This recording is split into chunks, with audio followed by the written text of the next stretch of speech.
भाई एक मैं बड़ा सीरियस क्वेश्चन आपसे पूछना चाहता हूँ, वेरी इंटेलेक्चुअल क्वेश्चन। अच्छा। कि जब ऑर्गेनाइजर कोई आपको लेके जाते हैं किसी कवि सम्मेलन के लिए, तो वो लिफाफा देते हैं जो, जी। मैक्सिमम कितनी देर तक आप खोल के देख लेते हो? आसपास कोई देखते हो कि बाथरूम जाएं उसके बहाने अंदर जाके चेक करें कि पूरे हैं कि नहीं? हिंदी कवि सम्मेलन फिक्स है, लिफाफा मिलते ही हर कवि बाथरूम जाता है। होता ये तय है। मतलब लिफाफा मिला नहीं, हम क्या करें? हम लोग कलम के धनी लोग हैं। नहीं, मुशायरों में भी ऐसा ही होता अब वो है। एक ही बात है, मतलब मंच के लोग, क्योंकि हमारे कल जो सीनियर आयोजक थे ना, वो बड़े कमाल के थे। जब ट्रेन छूटने वाली होती थी तब पेमेंट देते थे। जैसे ही आप निकल रहे हो ट्रेन, रख ले, ताकि गिन के थोड़े ताकि कम भी ट्रेन निकले तो। निकल जाए, उसके बाद ही गिनो आप। हाँ, कम निकले तो फिर आप देखो उधर छूट गया। मैंने देखा है जो कवि होते हैं वो पॉलिटिकल स्टायर भी बहुत करते हैं। कभी आप किसी मुशायरे में गए हो या फंक्शन में, वहां पे आपने कविता पढ़ी हो, ऑर्गेनाइजर आके बोला हो भाई जिस पार्टी के बारे में बोल रहे हो उसी पार्टी का फंक्शन है, फिर आप पलटी मारते हो उस समय? और ये तो अक्सर होता है।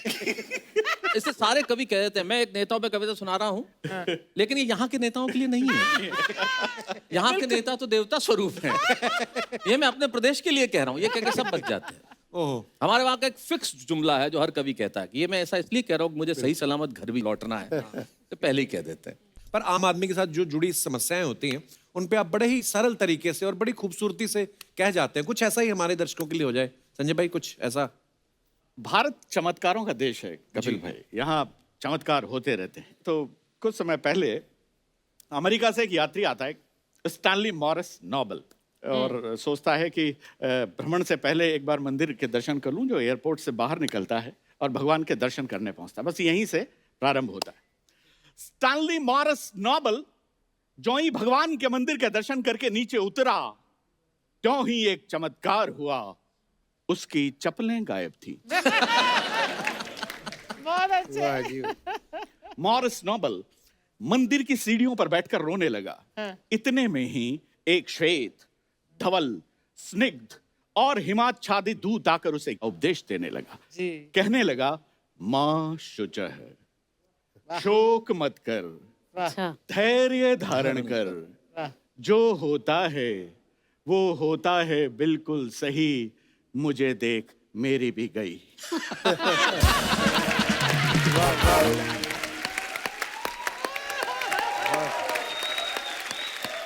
बहुत अच्छे। तुच्छ चप्पल के लिए आंसू बहा रहा है, मुझे देख क्या मैं रो रहा हूं? मैं रो नहीं रहा हूं, इसका मतलब ये नहीं है कि मैं आदमी बड़ा हार्ड हूं। मैं रो नहीं सकता क्योंकि मैं यहाँ का सुरक्षा गार्ड हूं। वाह, बहुत खूब, वाह वाह वाह। थोड़ा गम खा, थोड़ा ठहर ले, जुगाड़ होते ही किसी की भी पहन ले। वाह वाह। बढ़िया। और ये बात मैंने किसी से नहीं कहन रखी है, मुझे देख मैंने भी ऐसे ही पहन रखी है।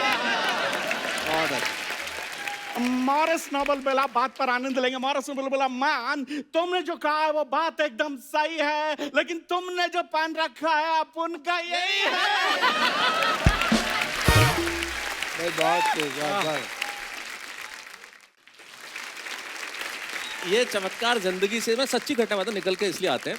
जैसे मैंने कहा था मेरे पिताजी बड़े पिताजी किस्म के पिताजी हैं, उनका ह्यूमर इतना स्ट्रांग है। ये संजय झाला सच्ची घटना, हमारे घर आए अर्चना जी, और जैसा कि खुद की तारीफ खुद ही कर लेता है। अच्छा। और ये इनको पता ही नहीं कि मेरे बाप से मिल रहे थे। अच्छा, जब पहली बार आए, मैं संजय झाला देश का कवि हूँ, और मेरे को ये आचार्य कहते हैं प्यार से, आचार्य से मिलने आया। और ये तो बोले इस घर में सबसे बड़ा आचार्य तो मैं हूँ। अरे बोले नहीं, उनसे मेरा नाम लिया, उनसे मिलने आया। चले, अच्छा ठीक है, मैं कवि हूँ। तो पिताजी बोले अच्छा एक कुर्सी ले और बैठ जाए। तो इन्होंने लगा कि मेरा परिचय ध्यान से सुना नहीं है। बोले सर मैं संजय झाला देश का बहुत बड़ा कवि हूं। बोले दो कुर्सी लेके बैठ जा। बहुत अच्छा। ये जिंदगी में चमत्कार खुद ही निकल के आते हैं। बहुत बढ़िया। मैं उनका बता दूं, अभी उनको ईश्वर उन्हें शतायु करे, किडनी की समस्या है, तो अभी अस्पताल में काफी दिन रहे और अभी भी दिक्कत में है। लेकिन उनका ह्यूमर वहां भी खत्म नहीं हुआ। अच्छा जी। जब अस्पताल में गए तो बोले यार बहुत दिन हो गए यार, अब घर चलें।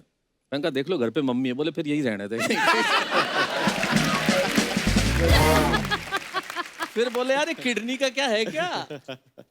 मैंने कहा देखें बात करते हैं, शायद ट्रांसप्लांट हो जाए। तो बोले पूछ पुरानी का क्या देंगे। ये उनका ह्यूमर, ये जिंदगी का ह्यूमर है। हम गाली भी नहीं देते बिना बात के। अच्छा गाली भी नहीं देते। ये मेरे पिताजी ने मुझे बचपन में सुनाया था ये।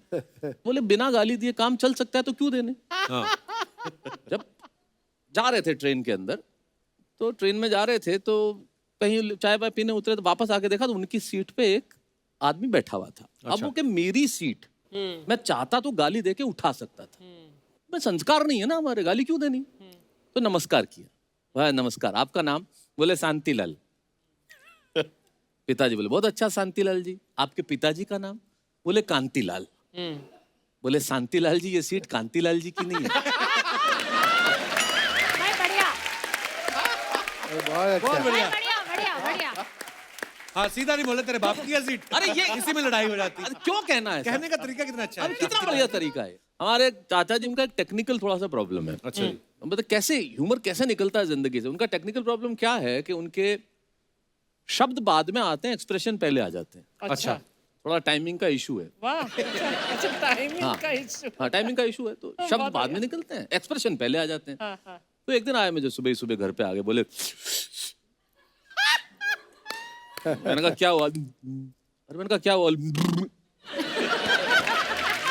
मैंने कहा क्या? बोले मोटरसाइकिल। मैंने कहा अच्छा अच्छा। अच्छा, मोटरसाइकिल लेके बाजार जा रहा था। तो मैंने कहा तो?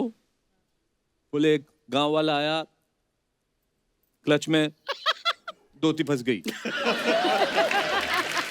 मैंने कहा फिर? बोले फट गई धोती।